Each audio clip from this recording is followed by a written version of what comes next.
PDIP berencana adukan Marwarar ke Bawaslu. Kemudian pemilih-pemilih non-muslim mulai meninggalkan Rano karena dukungan. Saya lihat lebih oke situasinya, karena kan gak ada yang bisa jualan ayat mayat gitu. Mungkin kami akan mengikut arah politiknya Pak Jokowi dan Bang Karna. Jadi bisa dibayangkan kalau Pak Sabang itu tidak ngajak Bu Mega, bisa jadi Bu Mega, mohon maaf, jadi ibu rumah tangga ke umur hidupnya. Teman-teman semuanya pasti sudah nonton beberapa video yang sudah beredar di sosial media atau nonton langsung diskusinya Marwarar Sirait dengan beberapa orang dari PDIP, mulai Deddy Sitorus, kemudian juga Marwarar komentarin soal Hasto, dan pokoknya banyak lah. Karena Marwarar sendiri adalah mantan kader PDIP. Nah ternyata ketegangan antara Marwarar dan PDIP itu berlanjut hingga bahkan setelah pilkada. Kali ini ada kabar terbaru, PDIP berencana mengadukan Marwarar Sirait ke Bawaslu. PDIP berencana adukan Marwarar ke Bawaslu. PDI Perjuangan menilai pernyataan politikus Partai Gerindra Marwarar Sirait soal calon gubernur Pramono Anung Rano Karno bakal ditinggal pemilih non-muslim setelah didukung mantan gubernur Jakarta Anies Baswedan masuk kategori politik suku, agama, ras, dan antar golongan. Karena itu, PDIP akan mengadukan Marwarar Sirait ke Badan Pengawas Pemilu. Marwarar atau biasa dikenal ARA pada Jumat 22 November 2024 menyebut suara pasangan Pramono Anung Rano Karno di pemilihan kepala daerah Pilkada Jakarta 2024 bakal terkikis usai memperoleh dukungan dari Anies Baswedan, terutama dari kalangan non-muslim. Alasannya, basis suara PDIP dinilai merupakan kelompok nasionalis yang tidak sejalan dengan Anies yang dinilai sebagai figur agamis. Oke, jadi keterangannya itu ya. PDIP mau melaporkan Marwarar Sirait atas komentar dia kalau PDIP itu bakal ditinggalkan atau calon dari PDIP Pramono Anung dan juga Rano Karno itu bakal ditinggalkan pemilih non-muslim karena menurut ARA analisanya ketika Anies Baswedan masuk mendukung Pramono Rano, maka yang antipati Anies bakal meninggalkan Pramono Rano begitu. Singkatnya begitu aja sih. Kalau menurut saya, analisa saya, putaran kedua akan terjadi di Jakarta. Ya, menurut saya, putaran kedua paling cepat aja ya. Putaran kedua akan terjadi di Jakarta dan pada akhirnya di Jakarta. Itu prediksi saya, karena tadi konsolidasi terjadi. Makanya suaranya Prabowo tidak mungkin turun. Karena pendukung Prabowo dan pendukung Jokowi konsolidasi. Kemudian pemilih-pemilih non-muslim mulai meninggalkan Rano Karno karena dukungan. Meninggalkan Pramono karena dukung Anies. Ini kan baru terjadi belakangan. Nah, jadi itu pendapat saya. Yang penting kita bersaing secara sehat, ya, dan kita tahu apa peta politik Jakarta seperti apa, dan kita seperti ya bersama saudara dalam persaingan dan dinamika politik dan demokrasi. Oke, kalau menurut kalian seperti apa? Dari kalimat-kalimat Marwarar ini apakah masuk ke unsur SARA ataupun tidak gitu? Yang kemudian PDIP jadi pas nih melaporkan ke Bawaslu. Atau kalau sebaliknya menurut kalian ini pendapat yang biasa-biasa aja, sebuah analisa politik misalkan. Ya masing-masing ya. Tapi sekali lagi kalau misalkan PDIP mau melaporkan ini ke Bawaslu ya berhak-berhak saja. Nanti kita tunggu saja keputusan dari Bawaslu seperti apa.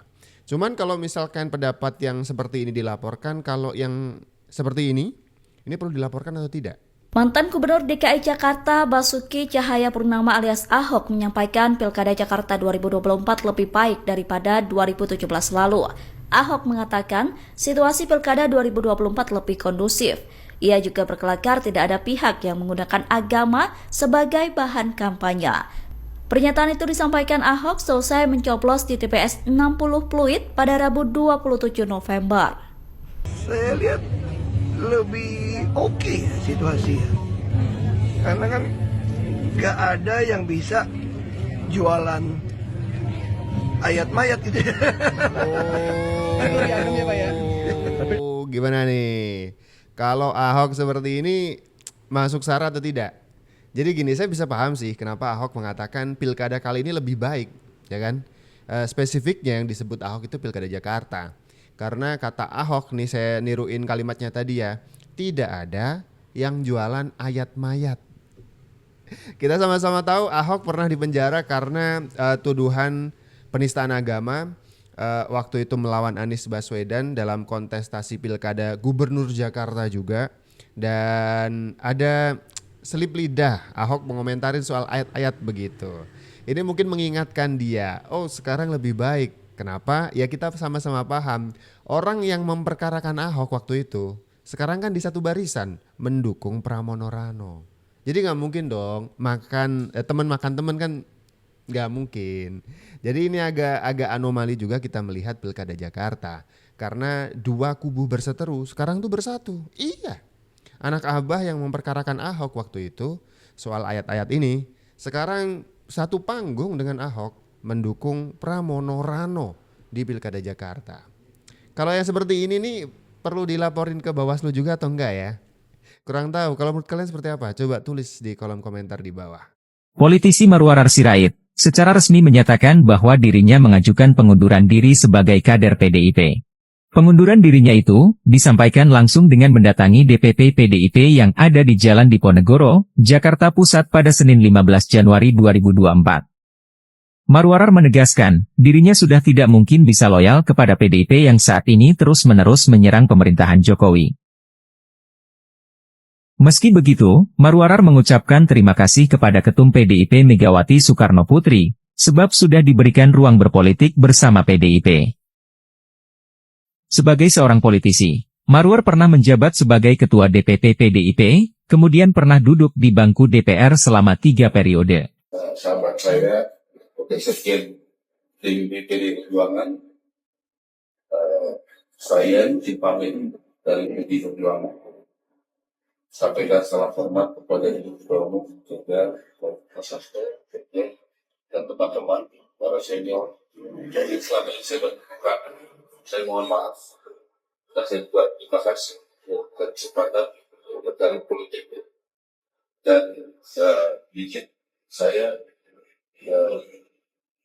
mengikuti langkah daripada Bapak Ibu.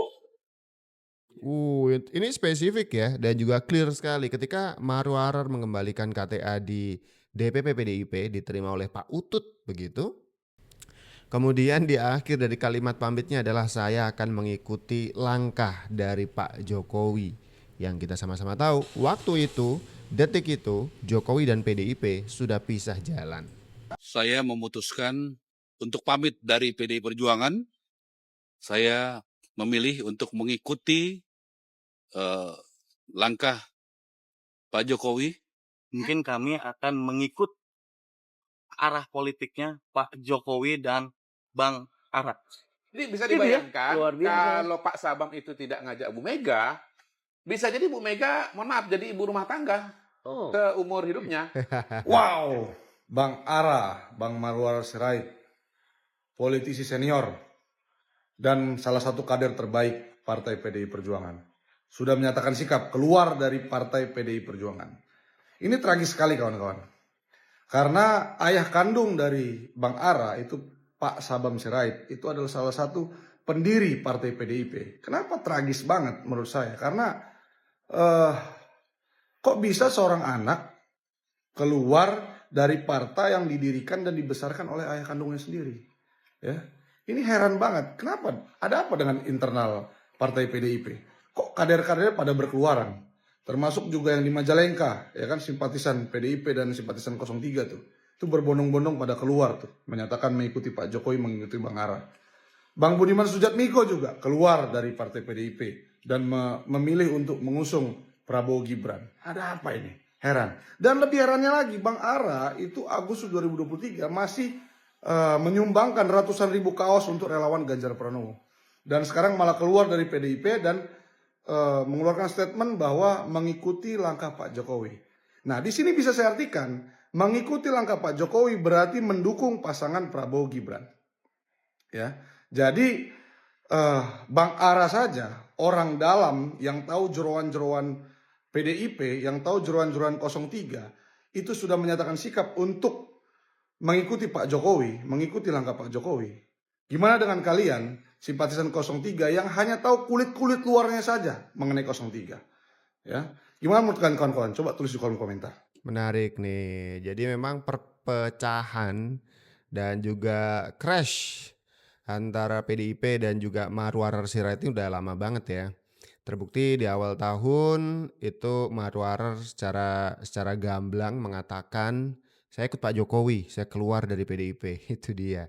Dan ini lucunya simpatisan-simpatisan dari Marwarar ini ikutan untuk keluar juga dari partai PDIP, Partai Demokrasi Indonesia Perjuangan. Setelah Marwarar Sirait, 150 kader PD Perjuangan pamit. 150 kader PDI Perjuangan Majalengka mundur setelah Marwarar Sirait pamit dari PDI Perjuangan. Ratusan kader Taruna Merah Putih yang merupakan organisasi sayap dari PDI Perjuangan itu mendatangi kantor PDI setempat dengan menyerahkan seragam sebagai simbol pengunduran diri. Mereka datang menggunakan ikat pita merah dan melempar pita merah ke atas. Bendara DPC TMP Majalengka, Dena Muhammad Ramdan, mengatakan akan mengikut arahan politik Jokowi dan seniornya Marwarar Sirait. Sebelumnya Capres nomor 3 Ganjar Pranowo menduga bahwa Ara akan mendukung yang lain, apalagi kedua anaknya kelihatan pada saat debat menggunakan seragam paslon lain. Ara yang pindah dari PDIP, Mas? Iya, saya kira itu haknya Ara ya untuk berpindah atau meninggalkan. Mungkin beliau sudah punya agenda yang lain. Saya orang yang dekat dengan Ara. Bilangnya kan karena mau mengikut sama Pak Jokowi. Apakah Mas Ganjar melihat ini sebagai upaya manuver lain dari Pak Jokowi untuk ngebosin Mas Ganjar? Oh enggak ya, kalau Ara memang dekat dengan Pak Jokowi.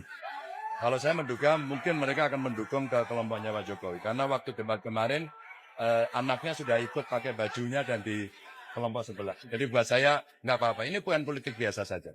Oke, ini menarik karena yang sedang dikisruhkan oleh PDIP yang mau dilaporkan ke Bawaslu segala itu adalah Marwarar Sirait, anak dari pendiri PDIP. Yang kata M. Kodari, Sabam Sirait, ayah dari Marwarar ini itu berjasa besar untuk karir politik mentereng dari seorang Megawati Soekarno Putri. Tanpa Sabam Sirait, Megawati cuma akan jadi ibu-ibu rumah tangga biasa aja. Itu kata M. Kodari. Nah, Ara ini kan bapaknya Sabam Sirait itu ya. adalah termasuk pendiri Partai Demokrasi Indonesia pada tahun 73. Bahkan pernah menjadi sekjen dari Partai Demokrasi Indonesia. Nah, jadi keluarnya Ara ini seperti apa ya, bagaimana ya, kayak ibaratkan, kebayang nggak misalnya kayak Yeni atau Muhaimin keluar dari NU. Yang kedua, Pak Sabam itu adalah orang yang mengajak Bu Mega masuk ke PDI. Oh, ini ya? Ya, Sejarahnya ya? masuk ke PDI. Jadi kan PDI ini kan kalau dilihat dari ideologi adalah keberlanjutan dari PNI. Oh ya, Partai Nasional Indonesia. Ya. Nah, jadi Bu Mega itu awalnya berada di luar sistem, lalu diajak oleh Pak Sabam masuk ke dalam PDI. Sampai kemudian jadi anggota DPR dan jadi ketua PDI. Oh, gitu ya? Ya, jadi ketua PDI. Nah, jadi kalau kemudian Bu Mega lalu jadi ketua umum PDI Perjuangan, masih lalu PDI Perjuangan meledak, lalu kemudian Bu Mega jadi wakil presiden, jadi presiden, mungkin yang tidak akan terjadi kalau nggak ada Pak Sabang itu Bu Mega. Iya.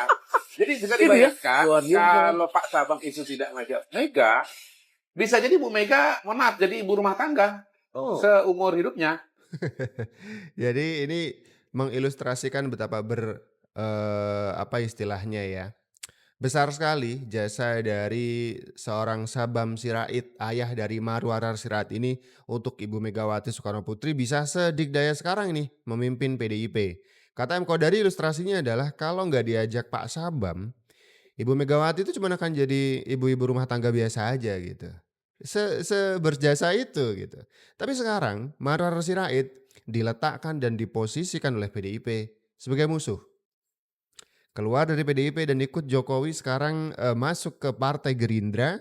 Dan hari ini ada kabar bahwa Marwarar Sirait akan dilaporkan oleh partai. Sebuah partai yang didirikan oleh ayahnya sendiri, PDIP.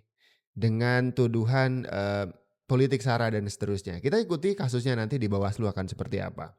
Cuman ada sebuah kabar, kemudian saya menyimpulkan ternyata perselisihan antara ARA dan juga Ibu Megawati ini sudah muncul cukup lama.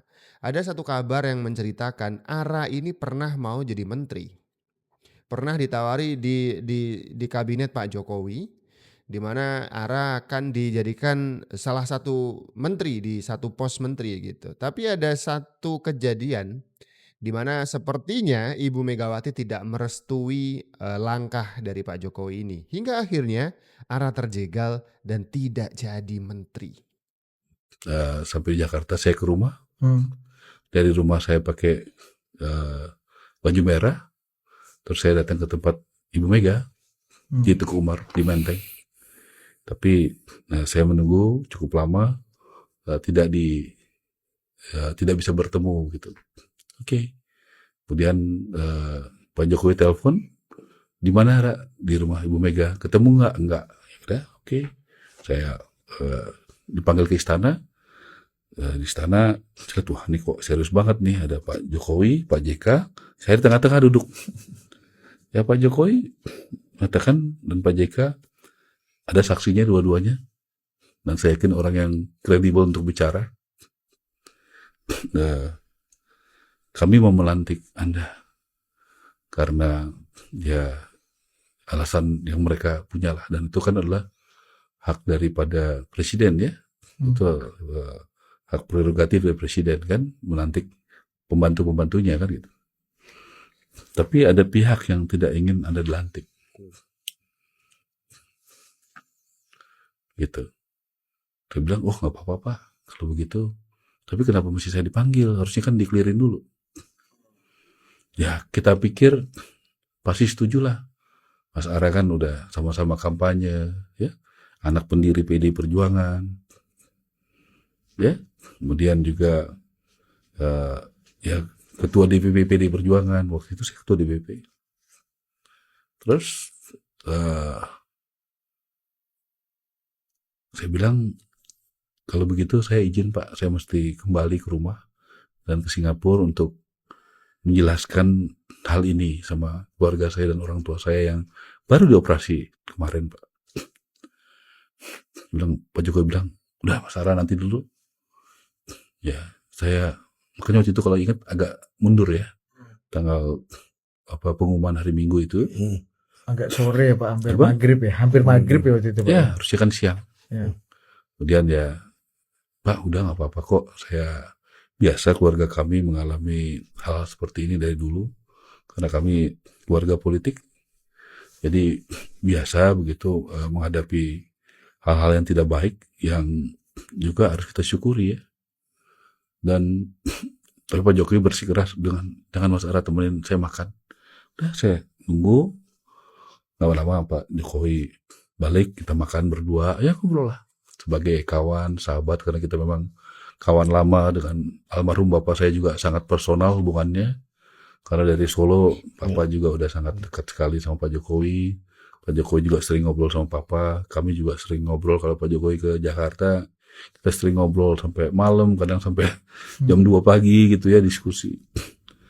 Ya sudah, saya bilang saya harus ketemu orang tua saya dan keluarga saya. Ya, saya pikir semua rencana Tuhan baik Pak, dan saya akan menghapus air mata anak-anak saya. Anak saya nangis, sedih, tapi saya bilang tuh anak saya ada saksinya. Semua ini rencana Tuhan, pasti Tuhan rencana yang terbaik buat kita. Ya kita imani aja. Tuh, jadi bahkan ketemu Ibu Ketum aja tidak berhasil. Dan disinyalir orang yang tidak menginginkan Marwarar jadi menteri dari kabinetnya Pak Jokowi JK waktu itu adalah termasuk Ibu Ketum sendiri. Kurang tahu, tidak ada klarifikasi sampai sekarang. Yang jelas Marwarar Sirait gagal jadi menteri waktu itu.